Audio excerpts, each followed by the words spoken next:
Hello students. तो आज हम लोग बात करने वाले हैं हर्बल एक्सिपिएंट्स की। राइट। सो एक्सिपिएंट्स होता क्या है, यह हर्बल फार्मूलेशन में क्यों इम्पोर्टेंट है और ये कौन कौन से नेचुरल रिसोर्सेज से हमें प्राप्त हो सकता है जिसको हम यूज़ करके एक अच्छा डोजेस फॉर्म तैयार कर सकते हैं जिससे हमारा फार्मूलेशन बहुत ही सुइटेबल होगा कंज्यूम करने के लिए। राइट। सो आज का टॉपिक है herbal excipients. Herbal excipients are natural substances derived from plants that are used in pharmaceutical formulations to aid in the manufacturing process, improve drug stability, and enhance therapeutic effects.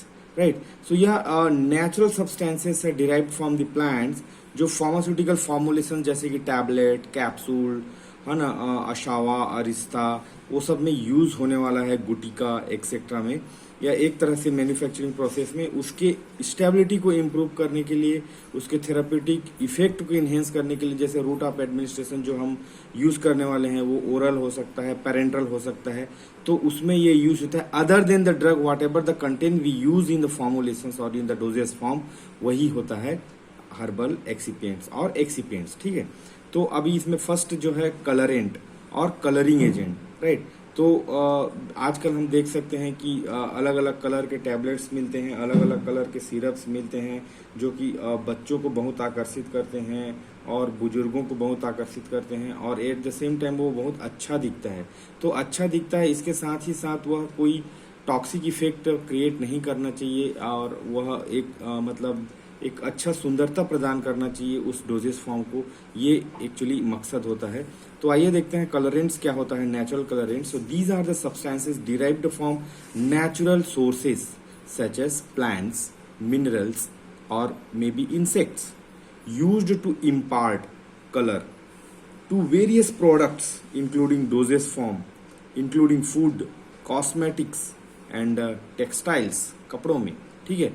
तो ये एक तरह के substances होते हैं जो कि नेचुरल सोर्सेज से प्राप्त होते हैं, जैसे कि प्लांट से मिल सकता है, उसको मिनरल से मिलेगा, किसी कीड़े से मिलेगा, इंसेक्ट से मिलेगा, जो कि इम्पार्ट कलर, जो कि कलर प्रदान करता है, जो कि रंग प्रदान करता है बहुत सारे प्रोडक्ट्स को, में भी doses form, tablet, capsule, syrup, food हो सकता है, वो मिठाइयाँ हो सकती हैं, या फिर किसी भी तरह का कैंडी वगैरह हो सकता है, कॉस्मेटिक्स हो सकता है, लिपस्टिक, हेयर ऑयल, शैम्पू वगैरह, टेक्सटाइल, बहुत सारे कपड़ों में जो कलर यूज होता है वो भी अल्टीमेटली नेचुरल सोर्सेज से प्राप्त होते हैं। तो आइए एक एक करके इस कलरेंट को जानने की कोशिश करते हैं और कौन कौन से कंटेंट हम यहाँ पे लिख पाएंगे वो हम देखेंगे, किस पैटर्न में लिखने से हम ज़्यादा से ज़्यादा इंफॉर्मेशन कवर कर सकते हैं। तो इसमें कलरेंट्स में पहला आता है टर्मरिक, जिसका हम केस स्टडी में भी देख चुके हैं, है ना। टर्मरिक जो है कुरकुमा लोंगा होता है उसका बॉटनिकल नेम, और वो जिंजिबेरेसियाई फैमिली से हमको मिलता है। यह येलो कलर होता है due to the main pigment that is called the curcumin. Right. So curcumin एक ऐसा मेन केमिकल कॉन्स्टिट्यूएंट्स होता है जो कि टर्मरिक में होता है, कुरकुमा लोंगा में होता है, जो येलो कलर देता है, और इसके वजह से ही हमको पीला कलर प्राप्त होता है, जिसको हम बहुत सारी चीज़ों में यूज़ कर सकते हैं। इसके अलावा 1 to 5% orange yellow volatile oil होता है, 0.3% येलो क्रिस्टलाइन डाई होता है जो कि कुरकुमिन है, और 30 to 50% स्टार्च और रेजिन होता है। तो ओवरऑल इसका जो पूरा कॉम्बिनेशन होता है वो पीला कलर का होता है, येलो कलर का होता है, इसलिए यह नेचुरल पिगमेंट्स है। और जब हम टर्मरिक को एनाटो लाइक E160B इसके साथ कंबाइन करते हैं तो यह कलर चीज़ को कलर करने का काम आता है, यगर्ट्स को कलर करने के लिए डाल सकते हैं, ड्राई मिक्सेस जो होता है उनको कलर करते हैं, और डिफरेंट डोजेस फॉर्म को भी कलर करने के लिए यूज़ करते हैं एनाटो के साथ मिला के। ये हो गया पहला। दूसरा होता है एनाटो इटसेल्फ। सो एनाटो क्या होता है, बिक्सा ऑरेलाना, यह उसका बॉटनिकल नेम है, बिक्सा सीआई फैमिली से यह मिलता है, जो कि ब्राइट येलो कलर हमको देता है, ब्राइट येलो से डीप ऑरेंज कलर का इसका कॉम्बिनेशन होता है। और इसमें जो 12% जो 12% एनाटो ओलियोरेजिन उसमें मिलता है, और 0.3 to 0.8% वोलाटाइल ऑयल होता है, 4 to 5% पिगमेंट होता है जो कि बिक्सीन, इस नाम को आप याद रखें यहाँ पे, है ना। एनाटो में जो बिक्सा ऑरेलेना जो है प्लांट, उसमें बिक्सीन नाम का एक केमिकल कॉन्स्टिट्यूएंट्स होता है, केमिकल कंपाउंड होता है जो कि येलो कलर के लिए रिस्पॉन्सिबल होता है। तो जो मेन नाम है कुरकुमिन, बिक्सीन, ये आप वहाँ पे अगर आप देते हैं तो आपको अच्छे नंबर मिल सकते हैं। ठीक है, तो मेन कीवर्ड्स को जरूर आप मेंशन करें अपने आंसर में। सिंपल लिखने से अच्छा है कि कुछ टेक्निकल इंफॉर्मेशन हम देके लिखें तो ज़्यादा अच्छा होने वाला है। उसके बाद आता है थर्ड वन, सैफ्रॉन। ये क्रोकस सटाइवस फैमिली मतलब बॉटनिकल नेम है, ये जीनस है क्रोकस, और सटाइवस स्पीसीज का इराडिसियाई फैमिली से ये बिलोंग करता है। इसमें क्रोसीन और क्रोसेटीन ये दो मेन केमिकल मॉइटी होते हैं, केमिकल कॉन्स्टिट्यूएंट होते हैं जो कि कलरिंग मैटर्स हैं। इसके अलावा वोलाटाइल आयल्स और वैक्स भी उसमें पाया जाता है। तो इसको आप इलेबोरेट भी कर सकते हैं। मैंने सिर्फ कीवर्ड्स और मेन इन्फॉर्मेशन को यहाँ पे लिखा है, अगर कम मार्क्स के लिए है तो ऐसे ही लिख सकते हैं।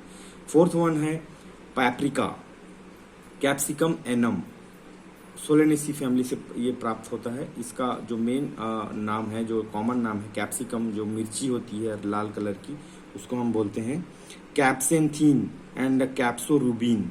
ये दो मेन कॉन्स्टिट्यूएंट्स है जो रेड कलर के लिए रिस्पॉन्सिबल होते हैं। ये नेचुरल पिगमेंट है रेड कलर का, जो कैप्सेंथीन एंड कैप्सोरूबिन से हमको मिलता है। तो ये दोनों नाम आप याद रखिए जब भी आप कैप्सिकम एनम के बारे में बात कर रहे होते हैं। उसके बाद आता है टोमेटो, टमाटर। ठीक है, सोलेनम लाइकोपर्सिकम। ठीक है, लाइकोपर्सिकम ऐसा इसको पढ़ सकते हैं। सोलेनम लाइकोपर्सिकम सोलेनेसी फैमिली से मिलता है। लाइकोपिन बहुत इंपॉर्टेंट और फेमस केमिकल कॉन्स्टिट्यूएंट्स है जो कि कैरोटेनाइड्स है, और जिसके वजह से टमाटर लाल दिखता है, और यही लाल कलर हम उसको निकाल के हम दूसरे डिफरेंट फूड डोजेस फॉर्म और टेक्सटाइल को कलर करने के लिए यूज कर सकते हैं, और इससे ही हम सिंथेटिक कलर बना सकते हैं। उसके बाद आता है मैरीगोल्ड, है ना। मैरीगोल्ड का बॉटनिकल नेम है टारगेट्स इरेक्टा, कॉम्पोजिटाई फैमिली से बिलोंग करता है। ल्यूटीन जो होता है, जो कि एक कैरोटेनाइड्स है, जो yellow colour to red colour देने के लिए रिस्पॉन्सिबल होता है। तो मैरीगोल्ड की जब आप बात करेंगे तो ल्यूटीन वर्ड जरूर यूज करें, तो इससे अच्छा होता है। ठीक है, सनफ्लावर भी आपका नेचुरल पिगमेंट्स होता है उसमें। इसका बॉटनिकल नेम है कार्थेमस टिंटोरियस, एस्ट्रासियाई फैमिली से बिलोंग करता है, और कार्थेमीन एंड कार्थामिडीन, राइट, मीन और मिडीन, एन और DIN, ये याद रखेंगे तो आप दोनों इंपॉर्टेंट कॉन्स्टिट्यूएंट्स को याद रख पाएंगे, जो कि रेड और येलो कलर देने के लिए रिस्पॉन्सिबल होता है। ठीक है, इसके अलावा हम और कुछ कलरेंट्स के बारे में बात कर सकते हैं, जैसे कि हेन्ना। ठीक है, तो जो हेन्ना हमारा होता है, जो मेहंदी है जिसको बोलते हैं हम, ये बहुत इंपॉर्टेंट होता है। हेन्ना लॉसोनिया इनर्मिस बॉटनिकल नेम है, लाइथ्रासियाई फैमिली से बिलोंग करता है। लॉसोन जो कि मेन केमिकल कॉन्स्टिट्यूएंट्स है responsible to give the colour in henna. जो भी हेन्ना हम यूज करते हैं हाथों में मेहंदी लगाने के लिए, बालों में मेहंदी लगाने के लिए, जिससे हमको गोल्डन ब्राउन कलर का कलर प्राप्त होता है, depends on the how long you are retaining into your body और इन योर हेयर्स। तो उसके लिए जो कलर हमको मिलता है वो लॉसोन नाम के केमिकल कॉन्स्टिट्यूएंट्स, जो कि हमें लॉसोनिया इनर्मिस यानी मेहंदी की पत्तियों से, हेन्ना की पत्तियों से प्राप्त होता है, वो ये चीज़ है। तो लॉसोन नाम जरूर आप यूज़ करें जब भी आप आंसर लिखते हैं तो। उसके बाद आता है बीट रूट, जो हम खाते हैं सलाद में। ठीक है, गोल होता है यह, और it will be available with the carrot and other salad item.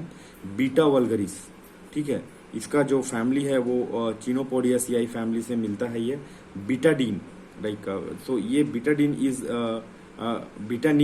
बीटानीन is the main chemical constituent responsible for colour in beetroot. जो भी हम बीटरूट में ब्राउन कलर का जो हमको वो मिलता है कलर, वो इससे हमको मिलता है। ठीक है, और इसमें जो है ब्लड रूट एक और है उसी नाम से, बीट रूट और ब्लड रूट, ये दोनों में कंफ्यूज मत हो जाइए। ठीक है, ये जो हमको मिलता है सैंग्विनारिन जीनस से प्राप्त होता है, पापावेरियाई फैमिली से, और इसका एक स्पीसीज का नाम भी यहाँ पे दिया गया है, सैंग्विनारिन कैनेडेंसिस। ये एक प्लांट का नाम है जिसमें sanguinarine chemical constituents and berberine chemical constituents होता है, जो कि येलो कलर के लिए रिस्पॉन्सिबल होता है। एक आता है कोचिनियल, ये एक कीड़ा होता है, इंसेक्ट होता है, हम डेफिनेशन में पढ़ चुके हैं। इसका बॉटनिकल नेम है coccus cacti, coccus cacti coccidae family से बिलोंग करता है। कार्मिनिक एसिड जो होता है वो कार्मिन डाई के रूप में इस्तेमाल होता है, जो कि एक कलर होता है। ठीक है, तो इस तरह से जब आप 10, 11 मेन जो कलरेंट है, नेचुरल कलर जो हर्बल एक्सीपिएंट में यूज होता है किसी डोजेस फॉर्म को, किसी फूड आइटम को या फिर किसी तरह के कॉस्मेटिक्स को कलर करने के लिए इस्तेमाल होता है, कपड़ों को कलर करने के लिए इस्तेमाल होता है, उसको आप ज़्यादातर आप दीजिए इसमें बॉटनिकल नेम, फैमिली और कौन सा मेन कॉन्स्टिट्यूएंट्स रिस्पॉन्सिबल है उसको कलर करने के लिए और कौन सा कलर वो देता है। इस 4-5 पॉइंट को आप जरूर मेंशन कीजिए अपने आंसर में। यह नोट्स पीडीएफ फॉर्म में आपको टेलीग्राम में मिल जाएगा, वहाँ से आप डाउनलोड करके अपना खुद का नोट्स बना सकते हैं या इसी नोट्स को डायरेक्ट पढ़ सकते हैं। अगर समझ में नहीं आए तो आप वीडियो में आइए, देखिए कि ये किस तरह से इसमें बात हुई है। अगर आप वीडियो देखेंगे तो आपको जल्दी समझ में आएगा। तब तक के लिए धन्यवाद।